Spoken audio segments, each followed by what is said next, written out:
I've spent 5 years listening to my family's pity. 5 years of poor Sarah and concerned whispers about my tiny apartment and mysterious job.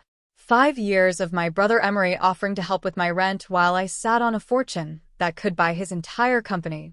They see what I want them to see, a struggling woman in secondhand clothes who takes the train because she can't afford a car. What they don't see is the Lamborghini waiting in my garage, the assistant managing my billion-dollar empire, or the fact that their failure of a daughter has been quietly reshaping entire industries while they played their little games of superiority.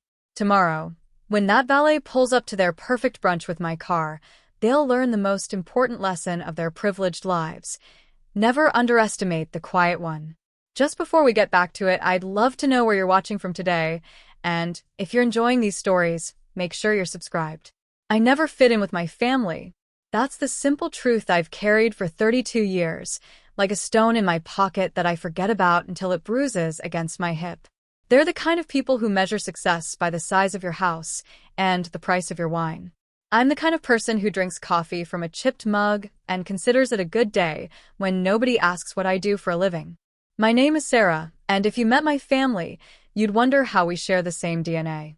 They're all sharp edges and polished surfaces, while I'm more like driftwood, worn smooth by years of being overlooked, plain enough that people think they can see right through me. They're wrong about that last part, but I've never bothered to correct them. The call came on a Tuesday morning while I was watering my single plant, a small succulent that somehow survives despite my tendency to forget it exists. My mother's voice carried that particular tone she uses for family obligations, like she's reading from a script she doesn't quite believe in. "Sarah, honey, it's time for the annual brunch." She paused, and I could hear her stirring something in the background. Probably her morning smoothie with 17 different superfoods that she swears keeps her looking 20 years younger. Emory's hosting again this year. You know how he loves showing off that house. Emory. My older brother by 4 years, though you'd think it was 40 from the way he talks to me. He's got the kind of success that photographs well, corner office in Manhattan, magazine perfect wife, twin boys in private school playing lacrosse. Everything about his life screams achievement, while mine whispers uncertainty. Do I have to? I asked, already knowing the answer. The annual family brunch isn't really optional. It's more like a court summons disguised as a social gathering. Of course you do. Your family. The way she said it made it sound like a medical condition. Besides, it's been a whole year. People want to see how you're doing. People want to see if I'm still failing, she meant. If I'm still the family disappointment, still living in my tiny apartment with secondhand furniture and dreams I keep locked away like embarrassing photographs. After hanging up, I sat in my kitchen, which is really just an alcove with delusions of grandeur, and stared at the invitation text my mother forwarded. Emory's estate in Maine. 11 am sharp. Dress code, casual elegance, whatever that means. Probably not the jeans and sweater I live in. The thing is, I could dress differently. I could show up in something that costs more than most people's rent. But that would raise questions I'm not ready to answer, and questions are dangerous things in my family. They multiply like rabbits. I walked to my bedroom, 3 steps from the kitchen because that's how small this place is, and looked around at my life. The bed frame, I assembled myself with instructions that might as well have been written in ancient Greek. The desk I found on the sidewalk and painted white. The single dresser that holds everything I own, or at least everything I let people think I own. Under the bed, pushed back where dust bunnies go to die, sits a metal box. Locked. I haven't opened it in 3 years, but I know exactly what's inside. Documents that would change everything. Contracts that would rewrite my family's entire understanding of who I am. Numbers that would make their stock portfolios look like pocket change. But opening that box would mean giving up the strange comfort of being underestimated. There's power in being invisible, in being the person no one expects anything from. When you're already written off, every small victory feels massive. My phone buzzed. A text from my assistant, though my family doesn't know I have an assistant. They think the calls I take are from temp agencies. The investor meeting has been moved to after your family thing. You sure you don't want to reschedule? Thompson's been trying to get on your calendar for months. I typed back quickly. No, keep it. I'll be done with the brunch by then. We can do the big reveal at the presentation. Big reveal. Even typing it made my stomach flutter. I'd been working toward this moment for years, the unveiling of technology that would change everything. But first, I had to survive Sunday brunch with people who still think I'm one step away from asking for rent money. Growing up, I was always the quiet one. While Emory commanded attention at dinner with stories about his achievements, debate team captain, valedictorian, early admission to Harvard, I sat in the background, picking at my food and wondering if anyone would notice if I just disappeared. They usually didn't. Emory had this way of making everything about him without seeming to try. He'd ask me about school, but before I could answer, he'd be telling some story about his own academic triumphs. He'd compliment my drawings, then immediately launch into detailed explanations of his latest business venture. It wasn't malicious, exactly. It was just that in Emory's world, other people existed primarily as an audience for his success. My parents fed into it, of course. Dad would beam with pride when Emory brought home another award. Mom would post pictures on social media with captions about her brilliant son and his bright future. I learned early that the best way to avoid disappointment was to avoid expectations altogether. So, I became the family afterthought. The one they invited out of obligation and worried about out of duty. Poor Sarah, still trying to figure out her life. Poor Sarah, with her little apartment and her mystery job that nobody quite understands. Poor Sarah, who shows up to family events looking like she shopped in the clearance section of life. If only they knew. A LinkedIn notification popped up on my phone, and my heart skipped when I saw the name. Reza Blackwood. We hadn't spoken in 4 years. Not since everything fell apart in the most spectacular way possible. He was messaging me now, after all this time, like a ghost deciding to haunt me right before the most important week of my professional life. Hey Sarah. I know it's been a while. Saw your name mentioned in a tech article recently. Would love to catch up sometime. I've been thinking about the old days a lot lately. The old days. When we were broke college students with huge dreams and even bigger plans. When we spent entire nights in the computer lab, coding and arguing and building something that we were sure would change the world. When I thought I'd found someone who understood that success wasn't always loud and shiny. Before he disappeared with our work and left me with nothing but legal bills and trust issues. I stared at the message for a long time before closing the app without responding. Some ghosts deserve to stay buried. The anxiety started building then, the way it always does before family gatherings. That familiar tightness in my chest, like someone slowly turning a screw between my ribs. I found myself rehearsing conversations, inventing stories about my life that would be boring enough to avoid follow-up questions, but successful enough to avoid pity. I work in consulting, I'd say. Tech stuff, pretty niche. Nothing too exciting. They'd nod and move on to someone else, someone with a more impressive story to tell. The truth is too complicated, too strange, too unbelievable. How do you explain that you've built an empire in the shadows? That the modest life you live is a choice, not a circumstance? That the person they see as a failure has more money than all of them combined? You don't. You smile and nod and let them think what they want to think. You take the train instead of your car, walk instead of calling a driver, dress down instead of up. You play the part they've written for you, because sometimes the truth is too powerful to unleash all at once. The plan was simple. Take the commuter train to Maine, walk the 2 miles from the station to Emory's house, arrive looking slightly windblown and apologetic for being late. Let them see exactly what they expected to see. Poor Sarah, still struggling, still failing to meet the family standard. What they wouldn't see was the driver I'd already arranged to pick me up afterward. Or the assistant waiting with documents that would turn their entire world upside down. Or the meeting scheduled for the following week that would put my name in headlines across 3 continents. As I packed my small overnight bag, I caught my reflection in the bedroom mirror. I looked exactly like what I was pretending to be. Tired. Uncertain. A little desperate. It was a good performance, honed by years of practice. But underneath the carefully constructed facade, I could feel something else building. A quiet confidence, a sense of anticipation that had nothing to do with family brunch and everything to do with what came after. I was about to show them exactly who I really am. The train ride to Maine gave me 2 hours to practice being the person my family expected me to be. I slumped in my seat, stared out the window at passing towns, and perfected the art of looking slightly defeated by life. It's harder than you'd think, deliberately dimming yourself. When I finally walked up the circular driveway to Emory's estate, my legs were shaking from the 2-mile walk, and sweat had gathered under my arms despite the cool October air. Perfect. Nothing says struggling quite like arriving on foot to a house that probably cost more than most people make in a lifetime. The house itself was everything Emory had designed it to be, a testament to his success rendered in glass and steel. Floor-to-ceiling windows reflected the morning sun like mirrors, and the front lawn looked like something out of a magazine spread. I could see figures moving around inside, elegant shadows preparing for another performance of family harmony. I stood at the front door for a moment, gathering myself.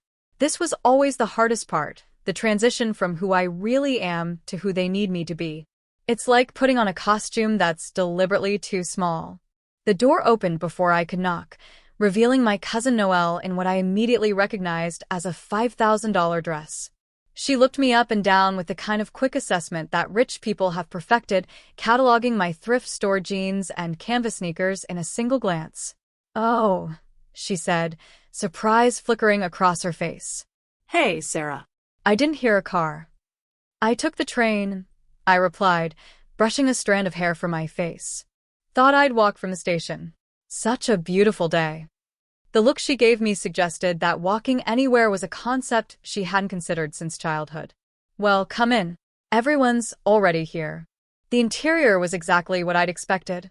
All open spaces and expensive art, furniture that looked beautiful but uncomfortable, the kind of place where you're afraid to touch anything because it probably costs more than a car.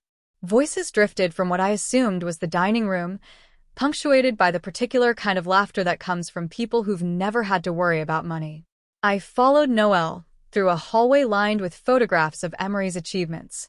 Harvard graduation, wedding photos, pictures from exotic vacations. His whole life displayed like a museum exhibit dedicated to success. The dining room opened into a space that could have housed a small family comfortably. The table was set for 12, covered with food that looked more like art installations than anything meant to be eaten. Crystal glasses caught the light streaming through windows that offered a view of gardens that probably required a full-time staff to maintain. My mother saw me first, her face lighting up with the complicated expression she always wore when I arrived anywhere, relief mixed with apprehension, love tinged with worry. She hurried over, her heels clicking against marble floors. "Sarah, sweetheart, you made it." She kissed my cheek, and I caught a whiff of the expensive perfume she'd worn for as long as I could remember. "How was the trip? Any trouble finding the place?" "None at all," I said, accepting the mimosa someone pressed into my hand. The train was actually pretty relaxing. I could feel eyes on me as I said it. In this family, taking public transportation was like admitting you couldn't afford a car, which in their minds I couldn't. The irony was that I owned 3 cars, including one that cost more than some people's houses. Emory materialized beside me with the kind of presence that demanded attention. He was wearing what I recognized as a casual outfit that probably cost more than most people's monthly rent, perfectly fitted chinos, and a sweater that looked simple but bore the subtle hallmarks of serious money. "Little sister," he said, pulling me into a hug that felt more like a photo opportunity than genuine affection. "Look at you. Still living that minimalist lifestyle, I see." I forced a laugh. "You know me. I like to keep things simple." "Simple is one word for it," he said, and I caught the edge in his voice that had been there since we were children. "Still in that studio apartment downtown?" The question hung in the air like smoke, and I felt the familiar weight of everyone's attention settling on me. This was the moment they'd all been waiting for, the annual check-in on poor Sarah's continuing failure to meet family expectations. "Actually, it's a 1-bedroom now," I said, taking a sip of my mimosa to buy time. I splurged a little. Emory's wife, Caroline, joined our little circle with a predatory smile she reserved for family gatherings. That's wonderful, Sarah. Location is everything in real estate. Oh, it's nothing fancy, I said quickly. Just a little place in the arts district, close to coffee shops and bookstores. I could see them processing this information, fitting it into their understanding of my life. Arts district meant bohemian. Coffee shops meant cheap. Bookstores meant intellectual pretensions without the income to back them up. I was checking all the boxes perfectly. The conversation moved on to safer topics: the weather, the food, holiday plans. I found myself falling into the familiar rhythm of family gatherings, nodding at the right moments, laughing at jokes that weren't particularly funny, contributing just enough to avoid seeming antisocial. My teenage nephew Rowan was documenting everything with his phone, capturing moments for his TikTok followers with the casual narcissism that seemed to define his generation. At one point, he pointed the camera at me and said, "This is my Aunt Sarah. She's like super minimalist." Not by choice, though. The comment hit harder than it should have, maybe because there was truth buried in the cruelty. I had chosen this life, but not for the reasons he thought. I'd chosen invisibility over scrutiny, simplicity over complexity. "Rowan," my mother said sharply, but the damage was done. The kid had said what everyone was thinking. I managed to smile. "It's fine, Mom. He's not wrong. I am pretty minimal these days." The brunch continued around me while I retreated into the careful performance I'd perfected over years of family gatherings. I listened to stories about yacht trips and ski vacations, about wine collections and art acquisitions, about the kind of problems that only existed when you had too much money rather than too little. My cousin Marcus, who worked in finance, regaled the table with stories about his latest deals, throwing around numbers that would have impressed me once upon a time. Now, they just sounded small. "You should think about investing, Sarah," he said at one point. "Even small amounts can add up over time. I could help you set up a portfolio." "That's really generous," I replied. "I'll think about it. Right now I'm just focused on keeping my head above water." The pity in his eyes was almost tangible. Poor Sarah, still drowning while the rest of them swam in luxury. If only he knew that my investment portfolio was probably worth more than his annual salary.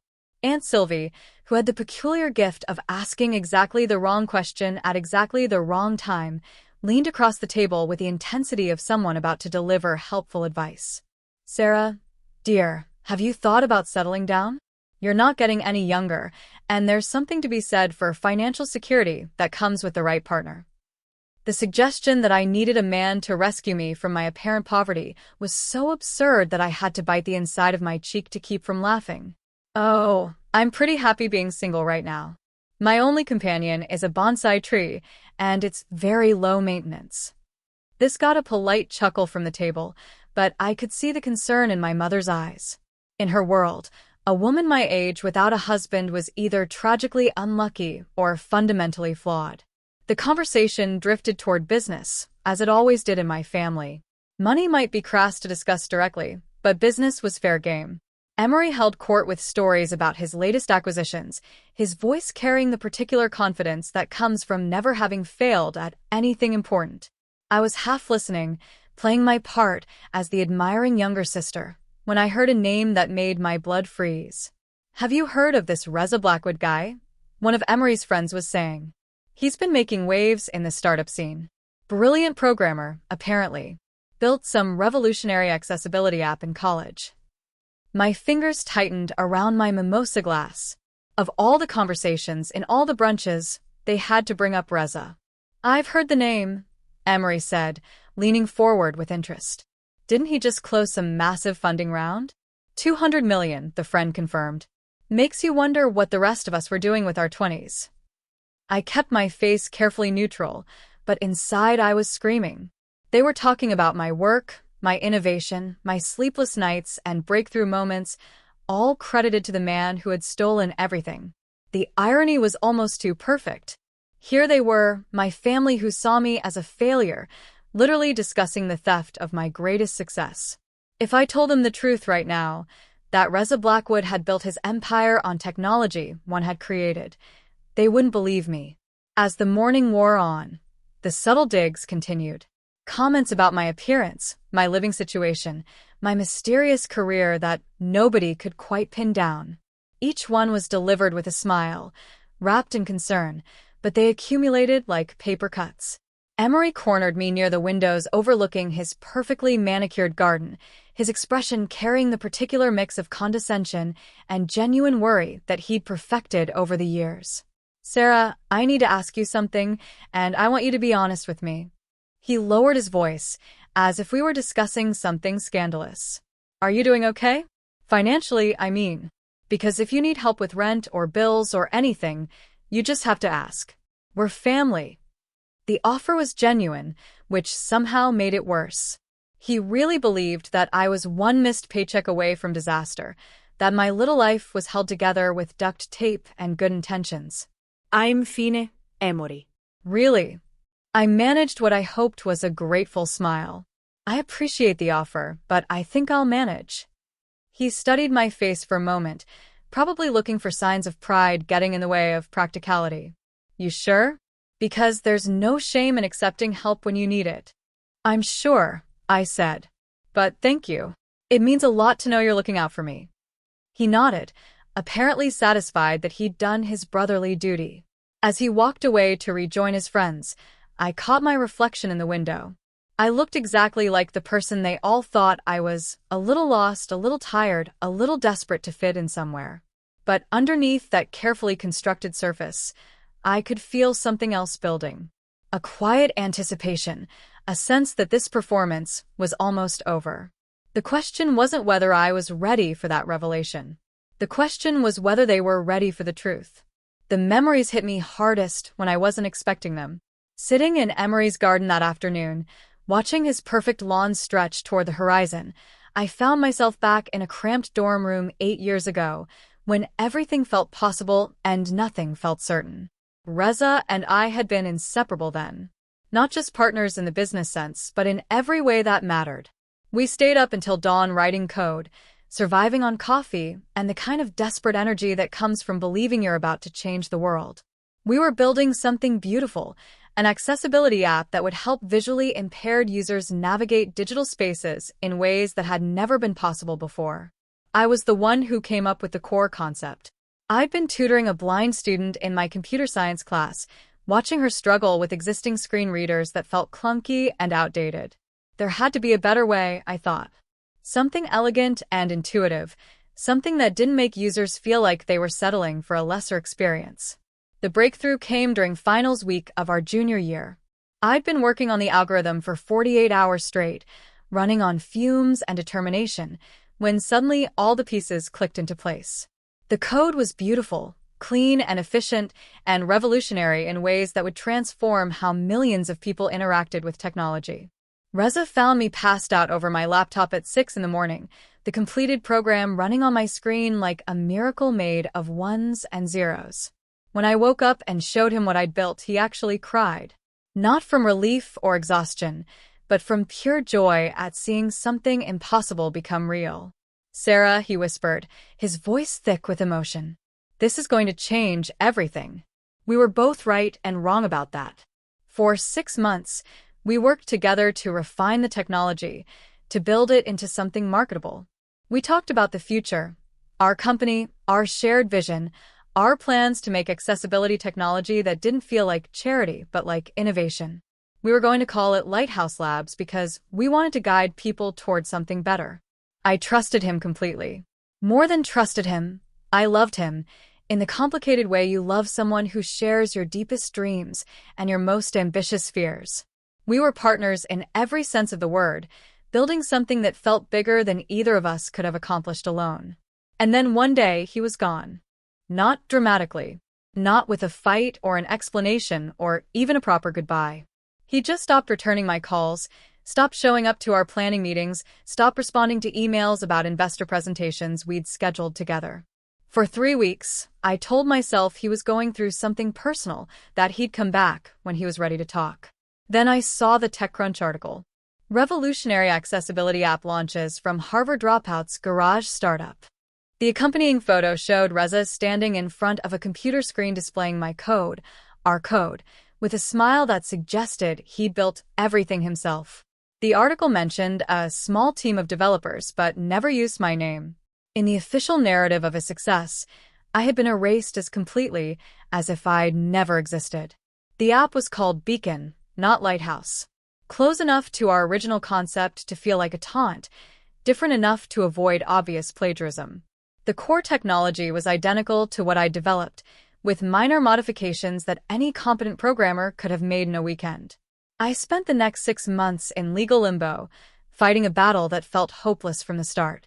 Reza had money, family money, investor money, the kind of resources that could buy the best lawyers and the most convincing narratives. I had my original code, my development notes, and a handful of emails that proved I'd been the primary architect of the technology he'd stolen. The lawsuit was ugly and expensive and emotionally devastating. My parents didn't understand why I was pursuing it. They saw it as a business disagreement between young people who'd gotten in over their heads. Emory suggested I should be grateful for the experience and move on to something more practical. But I had help from an unexpected source. Professor Martinez from the computer science department had been following our work and recognized my code in Reza's product. She testified on my behalf, bringing credibility to my claims that money couldn't buy. Her testimony, combined with the digital paper trail I'd meticulously maintained, finally convinced a judge that intellectual property theft had occurred. The settlement was quiet but substantial. Reza's lawyers wanted to avoid a public trial that would expose the theft, so they offered me enough money to disappear and sign an ironclad non-disclosure agreement. I took it, not because I wanted to hide, but because I had bigger plans for that money than revenge.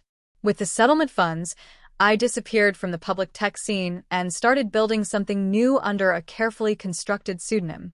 While Reza enjoyed the spotlight and the accolades for technology he'd stolen, I was quietly developing something even more revolutionary, a data security platform that would make his accessibility app look like a toy. I called the company Valet Technologies, and I built it from the shadows. Anonymous ownership, shell companies, a public face provided by actors I hired to play the role of CEO at conferences. The real decisions, the real innovations, the real power. All of that remained hidden behind layers of legal protection that would make it nearly impossible for anyone to connect Sarah Thompson, family disappointment, with the genius behind one of the most valuable tech companies in the world. The irony was perfect. While my family worried about my finances and my future, I was quietly building an empire worth more than all their combined assets. While they saw me as the one who couldn't quite get her life together, I was revolutionizing industries and reshaping the technological landscape. But success in secret is a lonely kind of victory.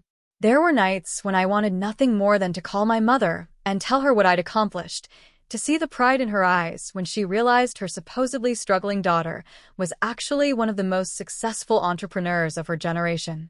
The hardest part wasn't the secrecy itself, it was watching them worry about me. My mother's concerned phone calls, asking if I was eating enough and whether I needed help with bills. Emory's periodic offers of financial assistance, delivered with a gentle condescension of someone who believed he was helping a sibling in need. They meant well, which somehow made it worse. Their concern came from love, even if it was wrapped in assumptions that couldn't have been more wrong. They wanted to help me succeed, not knowing that I had already succeeded beyond their wildest dreams. That night, as the brunch finally wound down and family members began making their excuses to leave, my mother found me sitting alone on Emory's back patio. The sun was setting over his manicured gardens, painting everything in shades of gold and amber. "Sarah," she said, settling into the chair beside me with the careful grace of someone who'd spent decades perfecting the art of appearing effortless. "I want to talk to you about something." I knew what was coming before she opened her mouth. The same conversation we'd been having in various forms for the past 5 years, ever since I'd graduated college and failed to immediately transform into the kind of success story she could brag about at Bridge Club. "I'm worried about you, sweetheart." Her voice carried the particular tone mothers use when they're trying to solve problems they don't fully understand. "You seem lost. Uncertain about your direction." I'm fine, Mom. "Really? Are you, though?" She turned to face me, and I could see genuine concern in her eyes. Because from where I'm sitting, It looks like you're struggling. And there's no shame in that. Everyone struggles sometimes. But there's also no shame in accepting help when you need it. The urge to tell her everything was almost overwhelming. To explain that I wasn't struggling, that I was actually more successful than anyone in the family had ever dreamed of being. That the modest apartment and careful spending weren't signs of poverty, but of choice. Instead, I just smiled and squeezed her hand. I'm figuring it out, Mom. I promise. The disappointment in her eyes was almost physical. She wanted me to confide in her, to admit that I needed help, to let her play the role of the wise mother guiding her lost daughter back to the right path. You know your father would have been proud of you no matter what, she said finally. He always said you had the biggest heart in the family. Sometimes that's more important than conventional success. Biggest heart. Code for lax ambition. My father had been gone for 3 years now, and I missed him every day. He'd been the one member of the family who never seemed disappointed in my choices, who never pushed me to be something other than what I was. That evening, after most of the family had left, I overheard Emory talking to his business partner about a potential investment opportunity. They were discussing Valet Technologies, my company, and debating whether it was worth the risk of putting money into a firm with such mysterious leadership. The returns are incredible, Emory was saying, but nobody knows who's really running the company. Could be a scam for all we know. The technology is solid, his partner replied. Whatever else you can say about them, they're producing results. Revolutionary stuff. I sat in the shadows of the hallway, listening to my brother unknowingly discuss my life's work. The temptation to walk into that room and reveal everything was almost irresistible. To see the shock on his face when he realized that his struggling little sister was the anonymous genius behind the technology he was considering investing in. But revelation has its own timeline, and mine wasn't quite ready yet. My phone buzzed with a text from my assistant. Are you sure you want the car to arrive out front tomorrow? We could arrange something more discreet. I typed back quickly. Let's give them a show. Because tomorrow would be different. Tomorrow, the careful performance I'd maintained for 5 years would finally come to an end. Tomorrow, they would see exactly who I really am. The only question was whether they'd be ready for the truth. The final morning of the brunch dawned crisp and clear, with a kind of perfect autumn light that makes everything look like it belongs in a magazine. I sat in Emory's guest room, sipping coffee from a mug that probably cost more than most people's weekly grocery budget, and watched my family through the window as they gathered on the terrace below. They moved with the casual confidence of people who had never questioned their place in the world. Emory gesturing expansively as he told some story, Caroline laughing at precisely the right moments, my cousins clustered around their phones like digital-age fortune-tellers reading the signs of their own importance. In 2 hours, everything would change.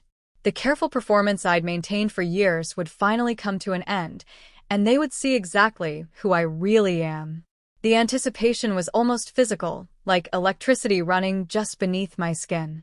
I was putting on the same modest outfit I'd worn yesterday, maintaining the illusion until the very last moment, when I heard car doors slamming in the driveway. Through the window, I watched a black sedan pull up to the house, and my stomach dropped as I recognized the figure stepping out. Reza Blackwood looked exactly like the successful tech mogul he'd become on the foundation of my stolen work.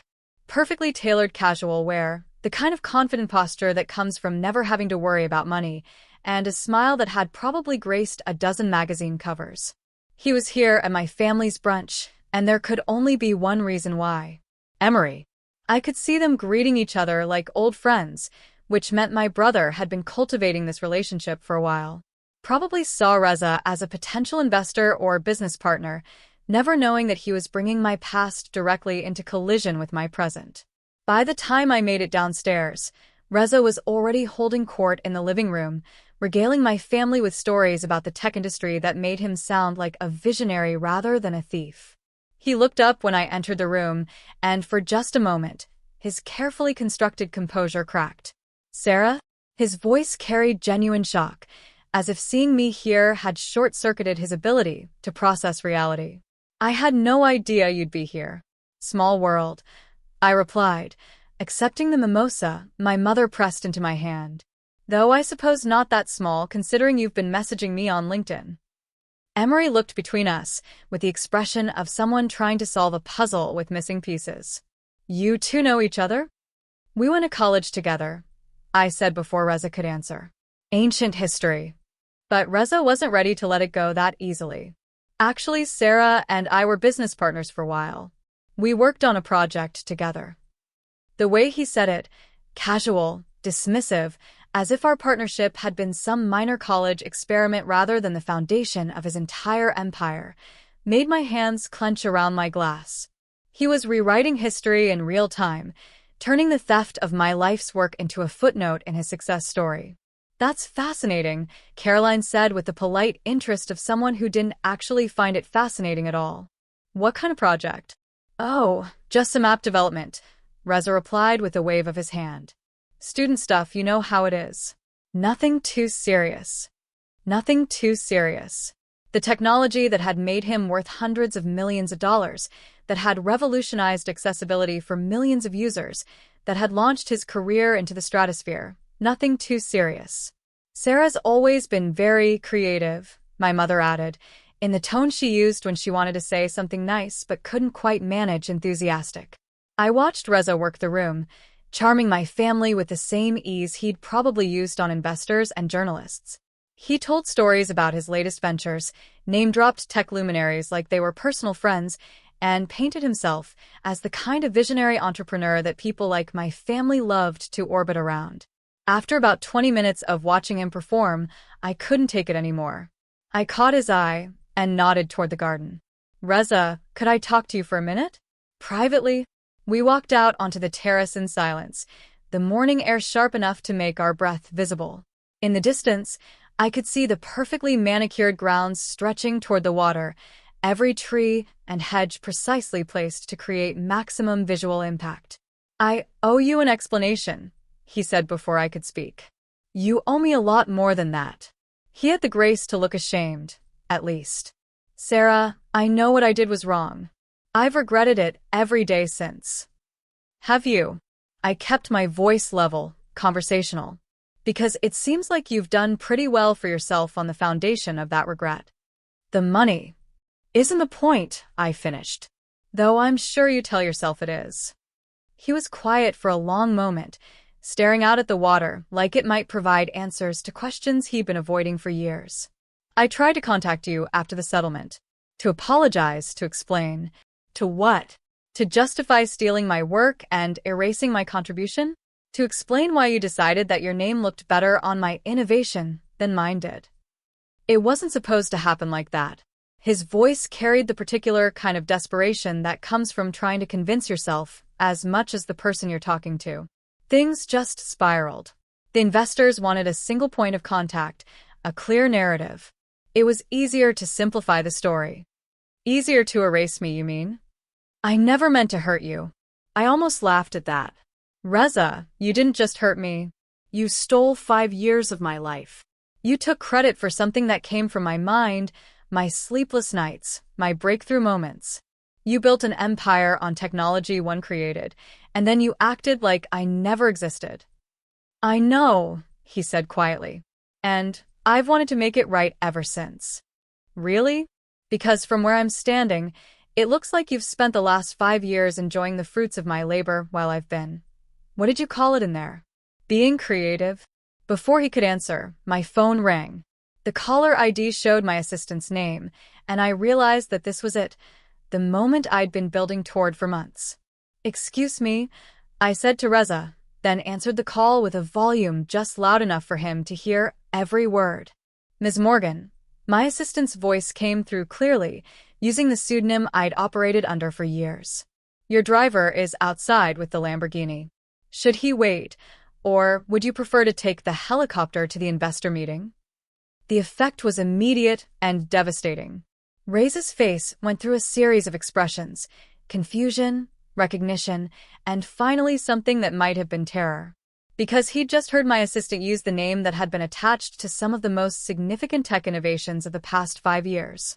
The car is fine, I replied calmly. Tell Thompson I'll see him at 3 for the presentation. I hung up and looked at Reza, whose complexion had gone approximately the color of old newspaper. You were saying something about making things right? You're S. Morgan, he whispered. You're the founder of Valet Technologies. Among other things, yes. But that's impossible. He gestured helplessly at my modest clothes, my deliberate ordinariness. You live in a studio apartment. You take the train. I choose to live simply, I corrected. There's a difference between can't afford and don't need. The sound of voices drifted from inside the house, my family continuing their conversations, completely unaware that their understanding of reality was about to be turned upside down. In a few minutes, I would walk back in there and reveal exactly who I really am. But first, I had something to say to the man who had started this whole journey. You asked me on LinkedIn if I wanted to catch up, I said. Here's your chance. What exactly did you want to tell me? I wanted to offer you a position, he said, his voice barely above a whisper.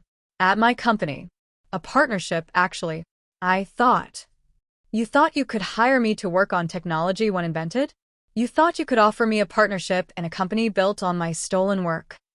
I shook my head, genuinely amazed by the audacity. That's either incredibly arrogant or incredibly stupid. I thought you needed. What? Money? Purpose? The chance to be junior partner in my own innovation. I stepped closer, and he actually took a step back. Reza, I've built an empire while you've been playing with the toys I left behind. What exactly do you think you could offer me? Before he could answer, the sound of an engine pulled our attention toward the driveway. A pearl-white Lamborghini was gliding up the circular drive like something from a fever dream, followed by a black sedan that probably contained enough security to protect a small country. Through the floor-to-ceiling windows, I could see my family freeze like deer in headlights. Emory dropped his coffee cup, sending expensive porcelain shattering across marble floors. Caroline's mouth fell open so wide I could have parked a truck in it. Even Rowan stopped filming himself long enough to stare at the automotive equivalent of a meteor landing in their perfectly ordered world. The valet stepped out of the Lamborghini with the kind of professional grace that comes from years of handling vehicles worth more than most people's houses. He was followed by my assistant, a crisp professional woman in a perfectly tailored suit who moved like she owned the world and was considering whether to keep it. That's mine, I said to Reza, watching his face cycle through approximately 17 different emotions in the span of 3 seconds. Just something I keep for fun. I walked toward the house, leaving him standing alone on the terrace looking like someone had just explained quantum physics to him in ancient Greek. Through the windows, I could see my family crowding around the glass, staring at the scene unfolding in their driveway like it was performance art they didn't quite understand. The moment I stepped through the French doors, every conversation stopped. The silence was so complete I could hear the grandfather clock ticking in the hallway, marking time in a world that had just shifted on its axis. Sarah, Emory said, his voice carrying the particular strain that comes from trying to process information that doesn't fit any existing category. There's a Lamborghini in my driveway. I noticed, I replied, accepting the tablet my assistant handed me with the same casual grace I'd used to accept a cup of coffee. Is it yours? The question came from Caroline, delivered in the tone someone might use to ask if I'd recently discovered I was actually an alien. Among other things, yes. My assistant stepped forward with a kind of professional efficiency that suggested she'd handled stranger situations than this. Ms. Morgan, the Thompson meeting has been confirmed for 3 o'clock. Should I have the jet prepared for the West Coast trip afterward? The effect of hearing my business names spoken aloud in my family's living room was like dropping a bomb in a library. Absolute silence, followed by the kind of confused noise that comes from multiple people trying to speak at once. Ms. Morgan. My mother's voice was barely a whisper. Sarah, what is she talking about? Emory was staring at me like I'd just performed an actual magic trick, transforming from his struggling little sister into someone he didn't recognize. Sarah Morgan. You're Sarah Morgan. You're the founder of Valet Technologies. Among other things, I repeated, beginning to enjoy the repetition. But that's impossible, he said, and I could see his brain working frantically to reconcile the person he'd known his entire life with the reality standing in front of him. Sarah Morgan is worth more than everyone in this room combined, I finished. Yes, I'm aware. The questions came all at once then, a flood of confusion and disbelief, and something that might have been awe. How long had I been hiding this? Why hadn't I told them? Was this some kind of elaborate joke?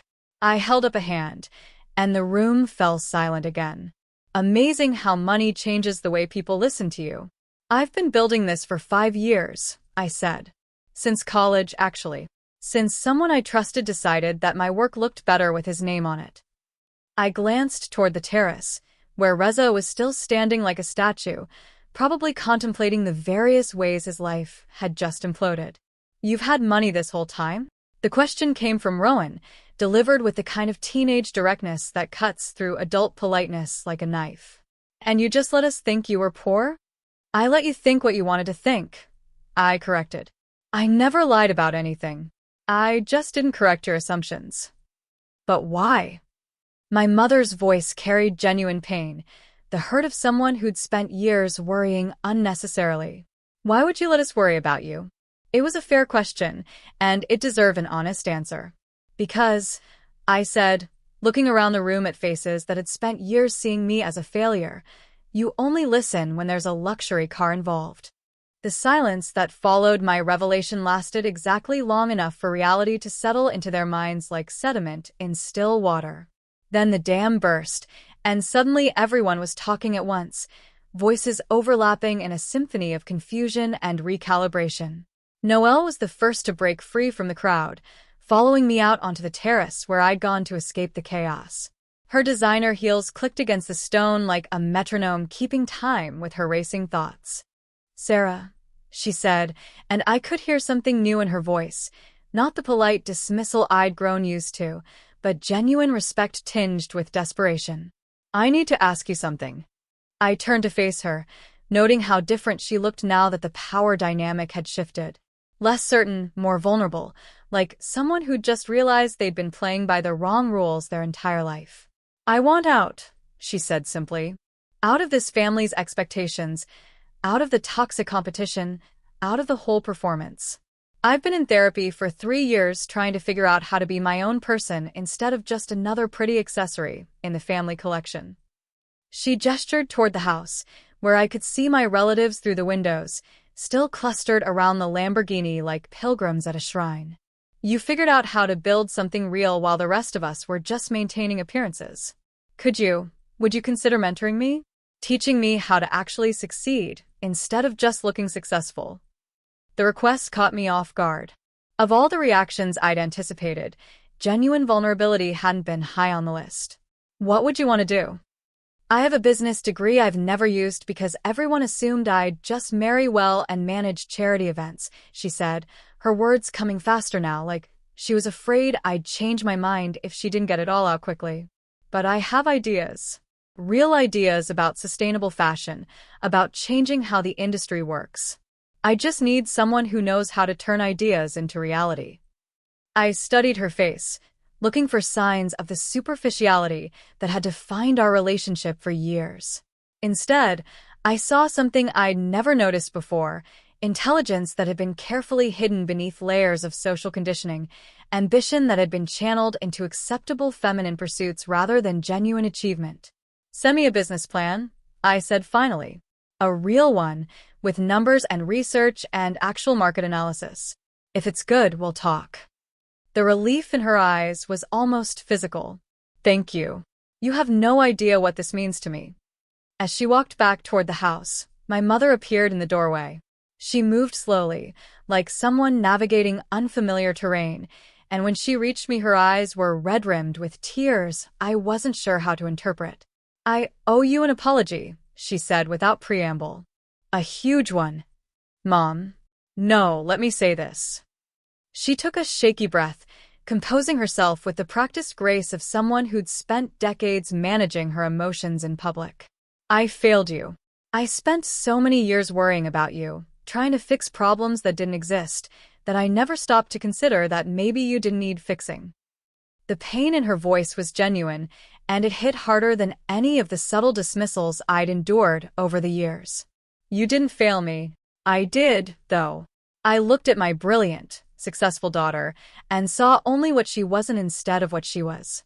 I worried about your finances while you were building an empire. I fretted about your future while you were revolutionizing entire industries. She laughed, but it sounded more like a sob. I never believed you'd amount to anything significant, and you became more significant than I ever dreamed possible. The admission hung between us like a bridge I wasn't sure either of us knew how to cross. I never stopped loving you, I said finally. Even when the assumptions hurt, even when the pity felt like acid. I knew it came from a place of caring. But you must have felt so alone, she whispered. Carrying all of this success by yourself, watching us treat you like a charity case when you could have bought and sold all of us. Sometimes, I admitted. But there was also power in being underestimated. Freedom in being invisible. When people don't expect anything from you, every victory feels bigger. She nodded slowly, processing this information like someone learning a new language. Will you forgive me for not seeing you clearly? There's nothing to forgive, Mom. You saw what I wanted you to see. As we stood there, trying to rebuild a relationship on the foundation of truth instead of assumption, Reza finally worked up the courage to approach us. He looked like someone who'd spent the last hour reconsidering every major decision of his adult life. Sarah, he said, his voice carefully controlled. I need to say something. My mother looked between us, sensing the tension but not understanding its source. I'll leave you two alone, she said, squeezing my hand before heading back inside. Reza waited until she was gone before continuing. I want to make this right, whatever it takes. You can't, I said simply. What's done is done. You stole my work, built your empire on my innovation, and spent 5 years enjoying success that should have been mine. There's no undoing that. I could give you credit, he said desperately. Publicly. A press conference, interviews, whatever you want. I could tell the whole world that the technology was yours. I almost laughed at the absurdity of it.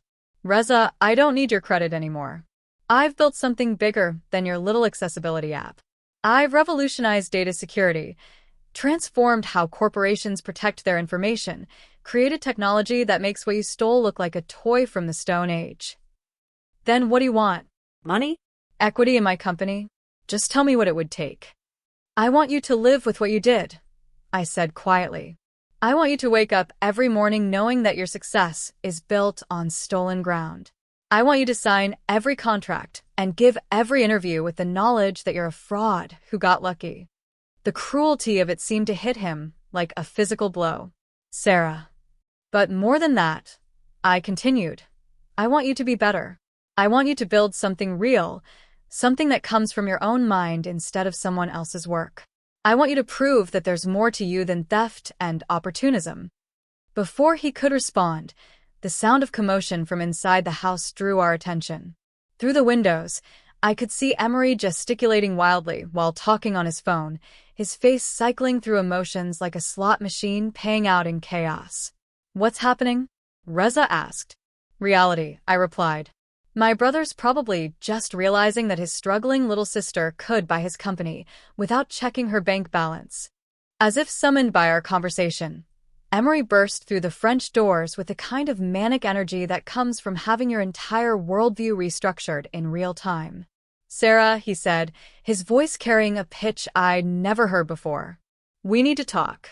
About business. About investments. About how you've been offering to help with my rent while I could afford to buy your house in cash? I suggested. The color drained from his face. I didn't know. No, you didn't. And that's the problem. I looked at this man who'd spent our entire lives treating me like a disappointment, who'd offered me financial help out of pity rather than respect. Emory, your firm is under investigation for securities fraud. Your clients are fleeing. Your reputation is hanging by a thread. And you want to talk to me about business? The shock in his eyes told me he'd thought that information was still secret. How did you? I know things, Emory. I know your firm has been cooking books for 3 years. I know the SEC is building a case against you. I know your biggest clients are preparing to sue you for misrepresentation. I stepped closer, and he actually took a step back. I also know that in about 6 months, you're going to lose everything you've spent your career building. You could help me, he said, and the desperation in his voice was almost pathetic. A loan and investment, something to keep the firm afloat until... Until what? Until you figure out how to commit fraud more effectively. I made mistakes. You made choices, I corrected. The same way you chose to see me as a failure for 32 years. The same way you chose to offer me charity instead of respect. The same way you chose to measure my worth by your standards instead of my own. I turned away from him, looking out at the perfect lawn that probably cost more to maintain than most people made in a year. I built my empire in silence, Emory. While you were making noise about your success, I was actually achieving it.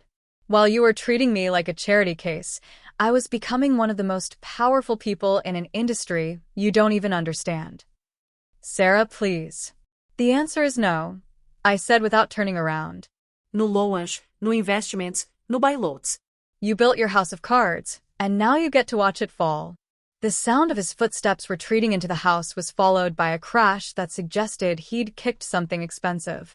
In the distance, I could hear raised voices as my family processed the new information about their golden boy's impending downfall. My phone buzzed with a text from my assistant. The jet is ready when you are. Thompson's people confirmed for 3 o'clock. I typed back. On my way. Because this performance was finally over. I'd shown them exactly who I really am, and now it was time to return to the life I'd actually built instead of the one they'd imagined for me. 1 year later, I declined their invitation. The message came through my assistant, formal and polite, requesting the honor of my presence at the annual family brunch. I read it while sitting in my actual apartment, still modest by choice, still simply furnished, still the kind of place that would make my family worry about my finances if they saw it. Send my regrets, I told my assistant. Previous engagement. The previous engagement was a walk along the coast, just me and the morning sun, and the kind of peace that comes from no longer needing anyone's approval. It had taken me 33 years to learn that the most powerful thing you can do is refuse to play games you were never meant to win. My life had taken on a different rhythm since the revelation. The constant performance was over, replaced by something quieter but infinitely more satisfying. I still ran Valet Technologies from the shadows, still made decisions that affected millions of users and billions of dollars, but now I also had something I'd never allowed myself before.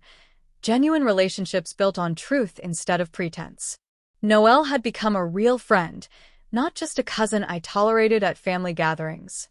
Her sustainable fashion startup was thriving, funded by my investment, but driven by her vision and determination. She'd found her voice, and it turned out to be stronger and more innovative than anyone had imagined. You saved my life, she told me during one of our monthly coffee meetings. Not financially, though that helped. But you showed me it was possible to be successful without sacrificing my soul to family expectations. The philanthropic arm of my company had grown into something beautiful and unexpected. We funded women in tech, provided resources for students from underrepresented backgrounds, and created opportunities for people who'd been written off by systems that valued appearance over ability. Every grant we awarded, every program we launched, felt like a small victory against the forces that had tried to diminish me. A letter arrived one Tuesday from a 12-year-old girl in Detroit whose coding camp we'd sponsored. Her handwriting was careful and precise, each letter formed with the concentration of someone who had important things to say. Dear Mystery Lady, it began, my teacher says you're the person who paid for our computer class. I wanted to say thank you, and also that I want to be like you when I grow up. Mysterious and powerful, and helping people even when they don't know it. I'm going to build something amazing, and maybe nobody will see it coming either. I read that letter 17 times before carefully filing it away with the other treasures I'd accumulated over the years. Evidence that power used quietly could still change the world, that influence exercised from the shadows could still create light. My mother visited me regularly now, our relationship rebuilt on the foundation of honesty rather than assumption. She never quite got used to the disconnect between my modest lifestyle and my vast resources, but she'd stopped trying to fix problems that didn't exist. "I still don't understand why you live like this," she said during one visit, gesturing at my simple furniture and bare walls. "You could have anything."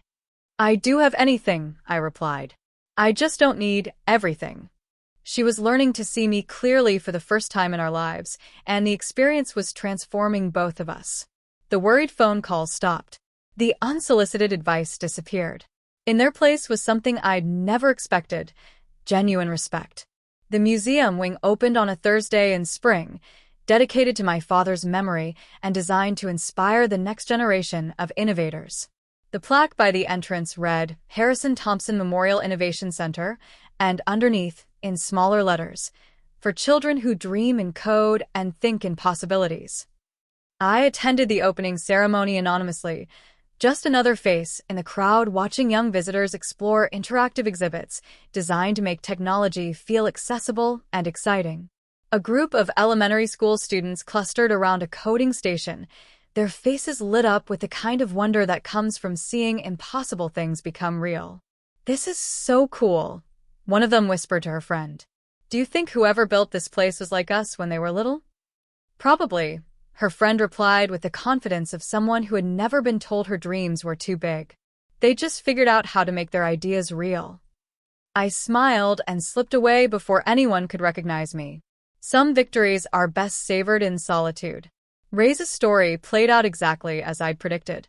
A TechCrunch article 6 months after our confrontation contained a single paragraph that caught my attention.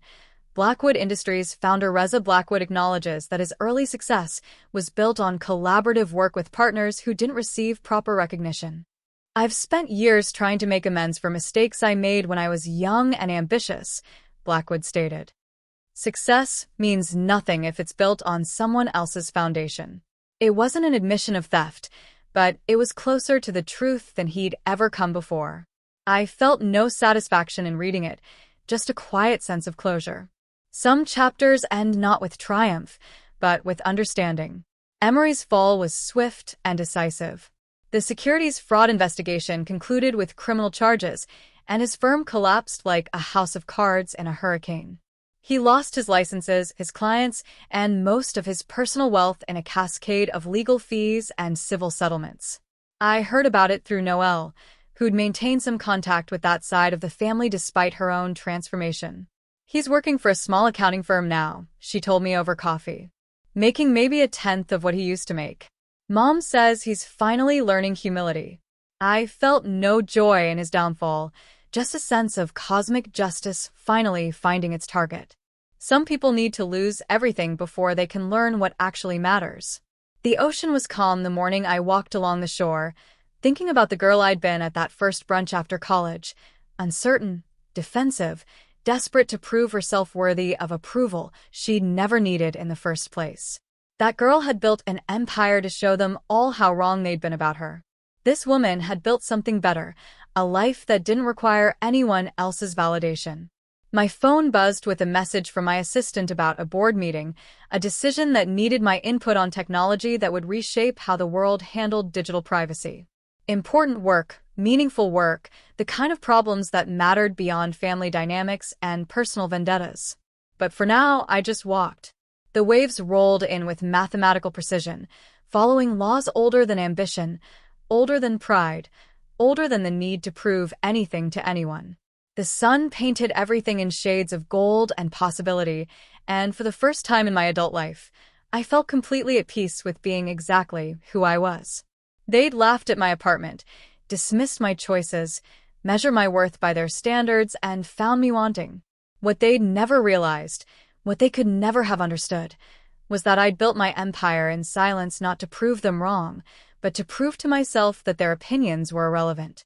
In the end, that was the most powerful revelation of all. I didn't need their approval because I'd learned to approve of myself.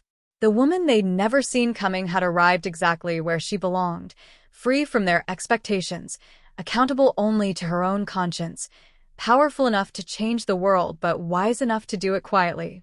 They'd finally learned who I really was. Now I was learning who I could become. What would you sacrifice to prove your worth to people who never deserved your effort in the first place? If this story of hidden strength and quiet revenge resonated with you, hit that like button and subscribe for more tales of underdogs who refuse to stay down.